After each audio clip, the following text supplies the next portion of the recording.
So hello, welcome to my channel and আজ আমরা পড়বো ফ্রান্সিস বেকনের অফ স্টাডিজ, যেটা ক্যালকাটা ইউনিভার্সিটি সেমিস্টার 2 অর্থাৎ ডিএসসি পেপার 2 এ আছে। So let's start. First of all আমাদের জানতে হবে যে অফ স্টাডিজ অ্যাকচুয়ালি কি বা কি বিষয়ে লেখাটা। ফ্রান্সিস বেকন এই লেখাটি লিখেছেন অফ স্টাডিজ। লেখাটা দেখেই বোঝা যাচ্ছে যে অফ স্টাডিজ অ্যাকচুয়ালি স্টাডিজের ওপর লেখা, যে স্টাডিজ বা পড়াশোনা কিভাবে করতে হবে, এর কার্যকারিতা কি এবং এর অ্যাপ্লিকেশন কিরকম হওয়া উচিত, এইসব যাবতীয় বিষয়ে অফ স্টাডিজ লেখাটি লেখা হয়েছে। আমরা এই লেখাটি একদম জিরো থেকে অ্যাডভান্স পর্যন্ত পড়বো, অর্থাৎ প্রতিটি লাইন ধরে ধরে এবং তার মানে কি কি, এইসব বিষয়, তার পিছনে ফিলোসফি কি, এইসব বিষয় জেনে আমরা আজকে এই পড়াটি পড়বো। First of all context and authorial intent, অর্থাৎ এই লেখাটার কনটেক্সট কি এবং অথরিয়াল ইন্টেন্ট, যে লেখক যে লেখাটি লিখেছেন তার ইন্টেন্ট কি ছিল এই লেখাটা লেখার পেছনে। Francis Bacon was a statesman, philosopher and essayist of the English Renaissance. English নবজাগরণের সময় ফ্রান্সিস বেকন ছিলেন একজন স্টেটসম্যান, দার্শনিক এবং একজন এসেইস্ট, অর্থাৎ তিনি রচনা লিখতেন। His era was witnessing the transition from medieval scholasticism to early modern scientific inquiry. তার যে এরাটা ছিল সেই এরাটা কি উইটনেস করছিল, যার ট্রানজিশন উইটনেস করছিল। ট্রানজিশন কি উইটনেস করছিল, কি ট্রানজিশন ছিল তখন, যেখানে মিডিয়াবেল পিরিয়ডের স্কলাস্টিসিজম, অর্থাৎ মিডিয়াবেল পিরিয়ডের সময় যেভাবে পড়াশোনা করা হতো, যেরকম লেখা হতো, যেরকম এডুকেশন স্ট্রাকচার ছিল, তার থেকে এরাটা একটুখানি ট্রানজিশনে আছে। ট্রানজিশন থেকে কোথায় যাচ্ছে, মডার্ন সায়েন্টিফিক ইনকোয়ারি বেসড, যেখানে জিনিসকে কোয়েশ্চেন করা শুরু হলো, সেইখানে জিনিসটা আস্তে আস্তে ট্রানজিশন হচ্ছে। তিনি সেই এরার লোক ছিলেন। Bacon's mission both as a writer and intellectual reformer, বেকনের যে উদ্দেশ্য ছিল একজন রাইটার হিসেবে এবং একজন দার্শনিক রিফর্মার হিসেবে, ওয়াজ টু রিডিফাইন নলেজ, যেটা কিনা তিনি জ্ঞানকে রিডিফাইন করতে চাইছিলেন, to turn it toward utility, empirical inquiry and human progress. তিনি জ্ঞানটাকে কিসের দিকে নিয়ে যেতে চাইছিলেন, সেটাকে নিয়ে যেতে চাইছিলেন যেটা কার্যকারিতা থাকে, কোনো এম্পেরিক্যাল ইনকোয়ারি যার মধ্যে বাস্তববাদী একটা কোয়েশ্চেন থাকে বা ইনকোয়ারি থাকে, এবং হিউম্যান প্রোগ্রেস যেটা মানবতার অগ্রগতির ক্ষেত্রে কাজে আসে। Of studies is a reflection on the purpose, methods and effects of studying. Of studies কিসের রিফ্লেকশন, উদ্দেশ্য, পদ্ধতি এবং প্রভাব পড়াশোনার।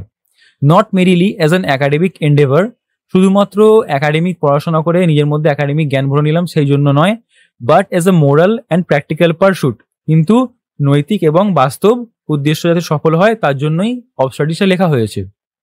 ইট is part of Bacon's larger corpus of essays that seek to guide individuals toward a measured and virtuous life. এটা বেকনের একটা অনেকগুলো লেখার মধ্যে একটা এমন একটা লেখা যেটা কিনা প্রত্যেক ইন্ডিভিজুয়ালকে একটা পরিমাপিত জীবন এবং একটা ভার্চুয়াস লাইফ, অর্থাৎ যার মধ্যে তার ভার্চুস থাকবে, নিজের মধ্যে মোরাল বোধ থাকবে, মোরালিটি থাকবে, এই ধরনের জীবনযাপন যাতে করতে পারে একজন, তার উপর ভিত্তি করে লেখাটা হয়েছে। With wisdom that Bridges intellect and action, যেটা জ্ঞানের সাহায্যে একটা ব্রিজের কাজ করছে, কার মধ্যে, ইন্টেলেক্ট অর্থাৎ বুদ্ধিমত্তা অ্যান্ড অ্যাকশন এবং কার্যকলাপের মধ্যে। Next, line by line exploration এবং ইন্টারপ্রিটেশন। তো আমরা লাইন বাই লাইন এক্সপ্লোরেশন এবং ইন্টারপ্রিটেশন কেন করব, আমরা সামারি করতে পারতাম, বাট সামারি পড়লে শুধুমাত্র লেখাটা বুঝতে পারা যাবে না, এর প্রতিটা লেখার মধ্যে নানা রকম ফিলোসফিক্যাল মোটিভেশন আছে, সেইগুলোকে আমাদের জানতে হবে। ওপেনিং স্টেটমেন্ট আমাদের কি বলছে, the triple purpose of studies, অর্থাৎ পড়াশোনার তিনটে উদ্দেশ্য কি কি। প্রথম লাইনটা কি, studies serve for delight, for ornament and for ability. Delight কি, একটা গোপন শান্তি বা একটা গোপন স্যাটিসফ্যাকশন ডিরাইভ ফ্রম লার্নিং, যেটা কিনা আমরা শিখে পেতে পারি। Ornament, the way knowledge embellishes speech and social interaction.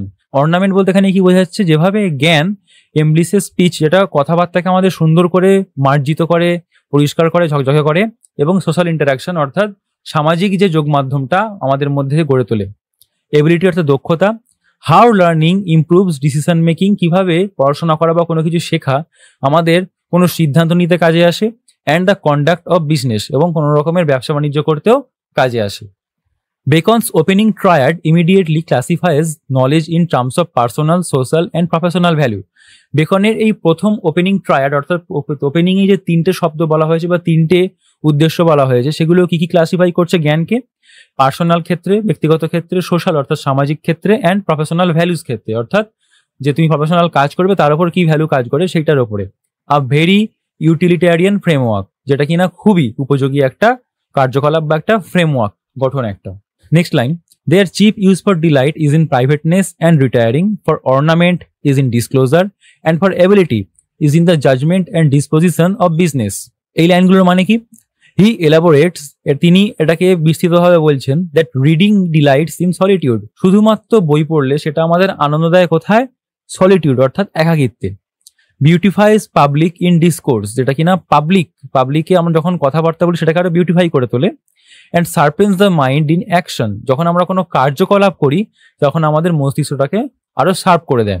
Linking knowledge not just to academic pursuit but to practical governance, যেখানে তিনি জ্ঞানকে শুধুমাত্র একাডেমিক পারসুট অর্থাৎ পড়াশোনার ক্ষেত্রেই শুধু নয়, পড়াশোনার উদ্দেশ্যেই নয়, কিন্তু বাস্তব কোনো কাজের জন্য, বাস্তব গভর্নেন্সের জন্য তিনি জ্ঞানকে যোগসূত্রে বাঁধছেন।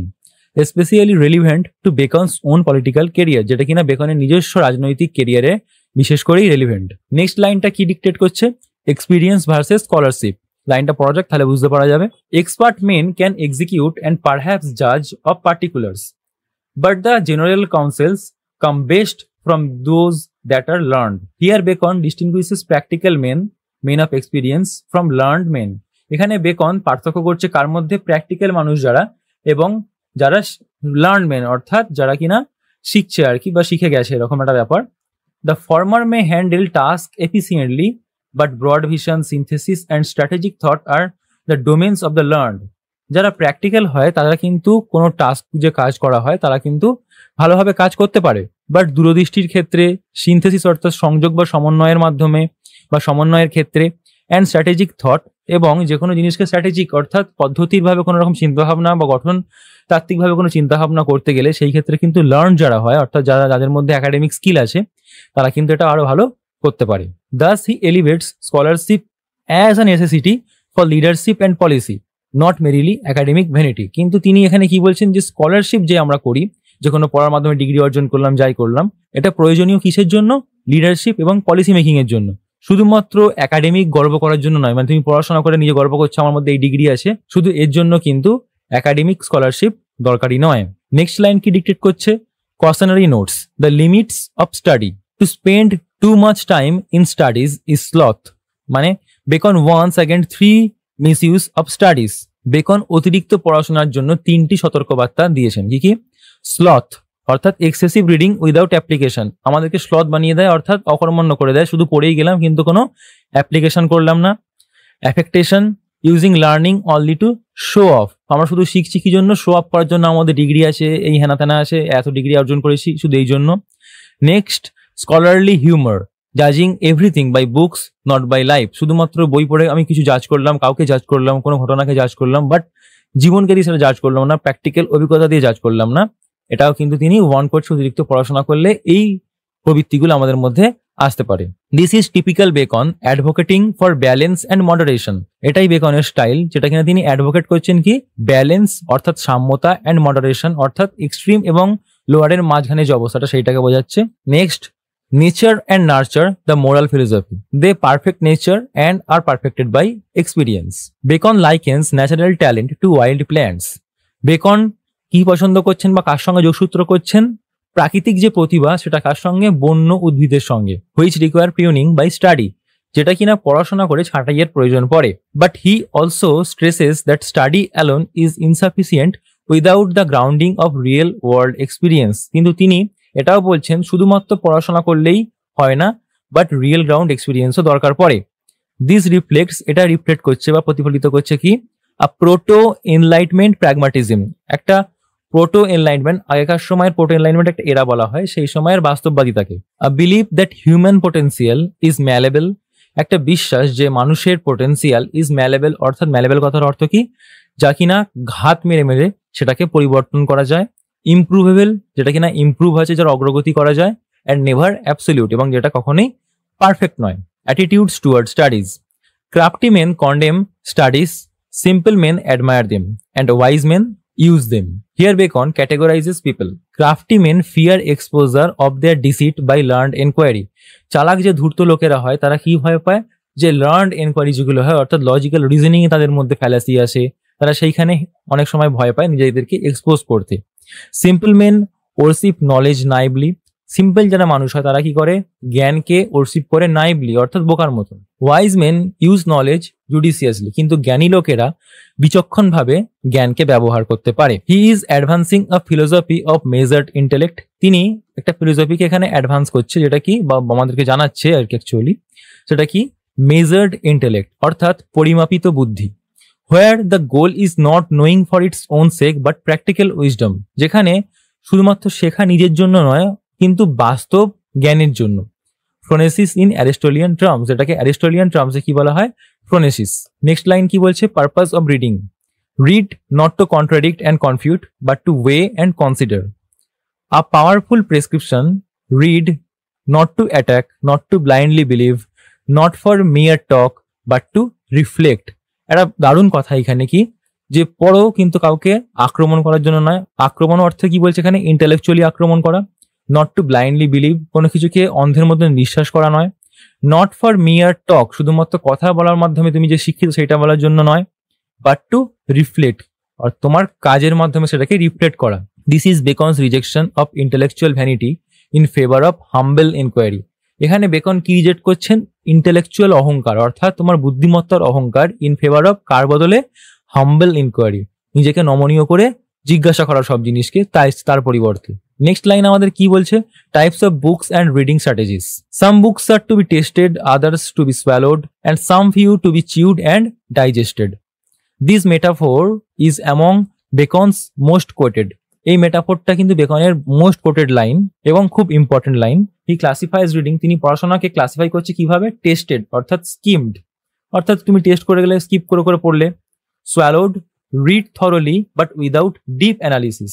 রিড থরলি মানে ভালোভাবে পড়ছো কিন্তু অতিরিক্ত অ্যানালিসিস করতে হবে না। নেক্সট কি, চিউড অ্যান্ড ডাইজেস্টেড অর্থাৎ স্টাডিড উইথ গ্রেট অ্যাটেনশন, সেটাকে চিবিয়ে খেয়ে ভালো একদম। মানে কোনো কোনো বইয়ের এগুলো ক্যাটাগরি, সব বই আমাদের ডিটেলসে পড়া দরকার পড়ে না। কোনো কোনো বই আমরা স্কিপ করতে পারি, কোনো কোনো বই আমরা ওভারঅল একটা জ্ঞান নিতে পারি, এবং কোনো কোনো বই আমাদেরকে ইন ডিটেলসে পড়তে হয়। He is advocating discrimination in reading. তিনি কি অ্যাডভোকেট করছেন, রিডিং এর মধ্যে ডিসক্রিমিনেশন করছেন। A theme that anticipates modern academic ideals of critical reading, যেটা কিনা মডার্ন যে আমাদের সময় পড়াশোনা এখন চলছে তার মধ্যে ক্রিটিক্যাল রিডিংটা অতিরিক্ত পরিমাণে গুরুত্বপূর্ণ, অতিরিক্ত পরিমাণে, যেখানে সবকিছু পড়ার দরকার হয় না, আমাদের যেগুলো প্র্যাকটিক্যাল কাজে আসে সেইগুলো আমাদের পড়তে হয়, সেইটার উপরেই ভিত্তি করে এই লাইনটা theme. Next, on delegated reading, some books also may be read by deputy, suggesting that lesser works can be summarised by others. কি সাজেস্ট করছে, যে অল্প লেখা যে কেউ সামারাইজ করতে পারে, যে কেউ পড়তে পারে, but distilled knowledge lacks richness like flashy distilled water. অর্থাৎ কোনো কিছু লেখা একটা ডিস্টিল করে নিলাম, অর্থাৎ সার সংক্ষেপ বের করে নিলাম, সেটাকে সামারি করে দিলাম, সেটা কিন্তু তার রিচনেস কমে যায় সেই লেখাটার মধ্যে। অর্থাৎ আমরা যখন অনেক সময় সামারি পড়ি যেসব গল্পের, সামারির মধ্যে কি সেই রিচনেস থাকে আসল লেখাটার মতন, ঠিক তেমনই সেই সব লেখার মধ্যে রিচনেস কমে যায়, যেগুলো দরকারি লেখা হয় তা সামারি করলে হয় না। This metaphor critics over simplification, এই মেটাফোরটা ক্রিটিক করছে বা সমালোচনা করছে কিসের, ওভার সিম্পলিফিকেশনের, অর্থাৎ অতিরিক্ত সাধারণীকরণের। যে কোনো পড়াকে আমি একদম ইজি করে দিলাম, সেটাকে পড়লাম, কমপ্লেক্স ভাবে পড়লামই না, এইটার উপরে তিনি ক্রিটিসাইজ করছেন। আ warning against reducing complex ideas two shallow summaries, যেখানে এটা ওয়ার্নিং বা সতর্কবার্তা আসছে কিসের, যে কমপ্লেক্স যে আইডিয়াগুলোকে সেগুলোকে ইজি করার জন্য তার প্রধান যে ডিটেলস গুলো সেইগুলোকে বাদ দিয়ে একটা সামারি তৈরি করে পড়ে ফেললাম। Next, trivium of learning, reading, conversation, writing. Reading maketh the full man, ম্যাকের কথাটা হতো এখানে মেককে এখানে আগেকার সময় ম্যাকেট বলা হতো। Reading maketh a full man, conference a ready man, and writing an exact man. This triad, এই তিনটে মিনিং বা এই তিনটে অর্থ রিফ্লেক্টস, যেটা কিনা প্রতিফলিত করছে কি, রেনেসাস হিউম্যানিস্ট আইডিয়ালস, অর্থাৎ নবজাগরণের মানবতাবাদী চিন্তাধারা। ব্যালেন্সড কাল্টিভেশন অফ ফ্যাকাল্টিজ, যেটা কিনা কিছু বিষয়ের উপর সমানভাবে দৃষ্টিপাত করছে, যেমন রিডিং ফিলস দ্য মাইন্ড, শুধুমাত্র পড়লে কি হয়, আমাদের মস্তিষ্ক ফিল হয়। কনভারসেশন কি করে, ট্রেন্স স্পন্টেনিটি, অর্থাৎ আমাদের মধ্যে তাৎক্ষণিক কথাবার্তা বিচক্ষণতার মধ্যে একটা জিনিস তৈরি করে। এবং রাইটিং কি করে, demands precision and structure, writing একমাত্র সেই করতে পারে যার মধ্যে প্রিসিশন আছে এবং যার মধ্যে সাংগঠনিক ভাব আছে। Disciplines and their cognitive effects, histories make men wise, poets witty, the mathematics subtle. He connects discipline with intellectual traits, তিনি শৃঙ্খলাকে কার সঙ্গে যুক্ত করছেন, বুদ্ধিমত্তার সঙ্গে। Assigning moral and mental shaping power to various fields, নৈতিক এবং মানসিক শক্তিকে নানা রকম ক্ষেত্রে সমানভাবে সংযুক্ত করা। This underlines the belief in formative role of education in shaping character. এই লাইনগুলো কি ব্যক্ত করছে? একটা চরিত্র গঠনের ক্ষেত্রে এডুকেশনের কিরকম ফরমেটিভ রোল হওয়া দরকার বা কিরকম ফরমেটিভ রোল ভূমিকা পালন করে। নেক্সট লাইন কি ব্যক্ত করছে? Therapeutic function of studies, every defect of the mind may have a special receipt. Beacon ends with a metaphor of studies as medicine. Beacon লেখাটা শেষ করছে একটা মেটাফোর দিয়ে, কি স্টাডি অর্থাৎ পড়াশোনাকে একটা ঔষধি রূপে, আর থেরাপিউটিক মডেল একটা ঔষধির মডেল বা একটা ঔষধির গঠন অফ লার্নিং শিক্ষার। ফর এভরি মেন্টাল ডিফিসিয়েন্সি, প্রত্যেক মেন্টাল ডিফিসিয়েন্সির জন্য there is a corresponding cognitive remedy, যেখানে কিনা একটা প্রতি উত্তরে ওষুধ থাকে। In the right kind of study, সঠিকভাবে পড়াশোনা করলে সেটা আমরা জানতে পারি। This is a proto psychological approach, যেটা কিনা প্রোটো সাইকোলজিক্যাল একটা এরা, সেই সময়কার যে অ্যাপ্রোচ ছিল সেইটাকে বলা হচ্ছে extremely advance for its time. তার সময় থেকে এই চিন্তাধারাটা অনেকটা এগিয়ে। সো এই ছিল ফ্রান্সিস বেকনের লেখাটা। এবার এর সম্বন্ধে, লেখাটার সম্বন্ধে আরো কিছু ডিটেলস আমরা জানবো, যেমন ফিলোসফিক্যাল আন্ডারপিনিংস, অর্থাৎ এই লেখাটার ফিলোসফিক্যাল উদ্দেশ্য বা দার্শনিক উদ্দেশ্য কি কি। এম্পিরিসিজম অর্থাৎ অভিজ্ঞতাবাদ কি বলছে? দো দিস এসে ডিলস উইথ বুকস, যদিও এই এসেটা শুধুমাত্র বইয়ের নিয়ে লেখা, Bacon was the father of empiricism. Bacon কিন্তু অভিজ্ঞতাবাদের জনক হিসেবে বলা যেতে পারে। He believed in observation, experimentation and practicality. তিনি বিশ্বাস করতেন কিসে? পর্যবেক্ষণে, পরীক্ষা নিরীক্ষায় এবং বাস্তববাদিতায়। Qualities reflected in his rejection of uncritical scholarship, অর্থাৎ তার গুণগত মান প্রতিফলিত হচ্ছিল কি থেকে? তিনি যে রিজেক্ট করছিলেন কিগুলো? স্কলারশিপগুলো, যেগুলো ক্রিটিক্যাল থিঙ্কিং ছিল না, যে পড়াশোনার মধ্যে ক্রিটিক্যাল থিঙ্কিং ছিল না, সেগুলোকে যখন রিজেক্ট করছিলেন তার মধ্যে থেকে তার গুণগত মানগুলো প্রকাশ পাচ্ছিল। নেক্সট, মোরাল প্র্যাগমাটিজম অর্থাৎ নৈতিক বাস্তবতাবাদ। Like Montaigne, Bacon sees study not as ivory tower theorising but as a moral and civic instrument. Bacon কিন্তু পড়াশোনাকে শুধুমাত্র একাকিত্বে বসে একদম সবকিছু রিয়েল ওয়ার্ল্ড থেকে দূরে সরে গিয়ে পড়াশোনা করা, এটা নয়, তিনি এটা ভাবতেন না। তিনি কি ভাবতেন? আ মোরাল অ্যান্ড সিভিক ইনস্ট্রুমেন্ট, একটা নৈতিক এবং জাগতিক একটা অস্ত্র। আ মিনস টু লিড, জাজ অ্যান্ড অ্যাক্ট জাস্টলি, একটা জিনিস যেটা যার মাধ্যমে কিনা আমরা লিড করতে পারবো, অধিনায়কত্ব করতে পারবো, জাজ করতে পারবো এবং অ্যাক্ট জাস্টলি, এবং পরিস্থিতি অনুযায়ী আমরা অ্যাক্ট করতে পারবো। নেক্সট, হিউম্যানিজম অর্থাৎ মানবতাবাদ।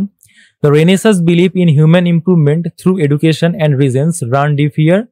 নবজাগরণের যে বিশ্বাস ছিল মানুষের ইমপ্রুভমেন্ট করা এডুকেশনের ক্ষেত্রে এবং শিক্ষা এবং যুক্তির মাধ্যমে, এই লেখার মাধ্যমে সেটা বেশ প্রতিফলিত হয়। নেক্সট, ইউটিলিটারিয়ানিজম অর্থাৎ কতটা কার্যকারিতা রইল। Beacon places use value, beacon ব্যবহার এবং কার্যকারিতার উপর বেশি জোর দিয়েছেন এবং এটাকে ওপরে রেখেছেন কার ওপরে? মেটাফিজিক্যাল অ্যাবস্ট্রাকশন, আধ্যাত্মিক বিমূর্ততাবাদের থেকে।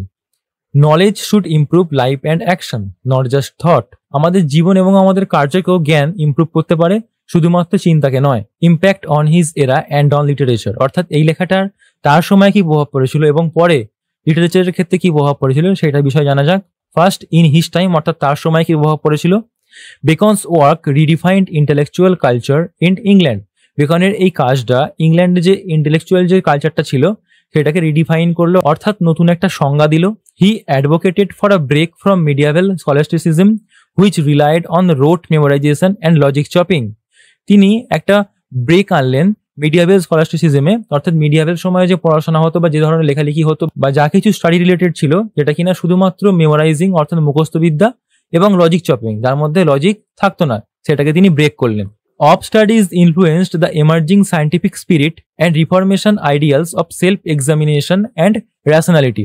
অফ স্টাডিজ ইনফ্লুয়েন্স করলো কি? এমার্জিং সায়েন্টিফিক স্পিরিট অর্থাৎ বৈজ্ঞানিক উৎসাহকে এমার্জ করলো এবং রিফরমেশন আইডিয়ালস এবং নানা রকমের সংশোধনের চিন্তাভাবনাকেও এমার্জ করলো। Of self examination and rationality, যেটা কিনা আত্মপরীক্ষার মাধ্যমে এবং যুক্তিবাদের মাধ্যমে। নাম্বার 2, এর প্রভাব লিটারেরি অ্যান্ড ইন্টেলেকচুয়াল লেগেসির ওপর কি পড়েছিল? Bacon's essays helped formalise the English essay as a genre, clear, brief, idea driven. বেকনের এসেস গুলো ইংলিশ এসে একটা জনার হতে পারে সেটার একটা আইডিয়া দিল, যেটা কিনা ক্লিয়ার হলো, সংক্ষিপ্ত হলো এবং আইডিয়া ড্রিভেন হলো, অর্থাৎ কোনো একটা আইডিয়ার ওপর নির্ভর করে লেখা শুরু হলো। ইন্সপায়ার্ড লেটার, পরে প্রভাবিত হয়ে enlightenment thinkers like Lockie, Hume and even Samuel Johnson এরাও হুজ ওন এসে রেসপন্স ডিরেক্টলি টু বেকন, যারা কিনা বেকনের এসের উপরই রেসপন্ড করে লেখা হতো। হিজ ব্যালেন্স স্টাইল, তার এই সামঞ্জস্যের পদ্ধতি, যেগুলো কিনা কি ছিল? এপিগ্রাম্যাটিক, অ্যাফোরিস্টিক অ্যান্ড লুসিড ছিল। অ্যাফোরিস্টিক মানে আগের দিন বলেছি। এপিগ্রাম্যাটিক মানে কি? যেগুলো সংক্ষিপ্ত এবং চতুরীর সঙ্গে লেখা, লুসিড এবং ইজি টু রিড যেগুলো হয়, remains a model for philosophical pros, যেটা কিনা দার্শনিক লেখার জন্য, দার্শনিক যে প্রোজ লেখা হতো তার জন্য একটা মডেল হয়ে রইল। সো এই লেখাটার ফাইনাল রিফ্লেকশন কি রইল?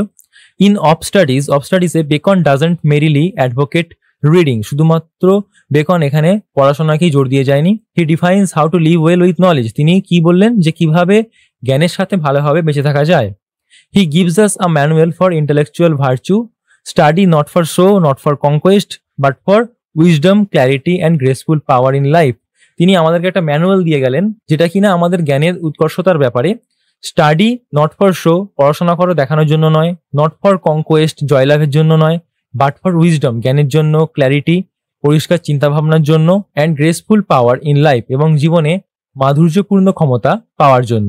ইভেন টুডে, এখনো, in an age overflowing with information, এই যে আমাদের এখনকার সময় ইনফরমেশনে ওভারফ্লো হচ্ছে সময়টা, বেকনস মেসেজ এন্ডিওর্স, বেকনের কিন্তু এই মেসেজগুলো এখনো কার্যকরী।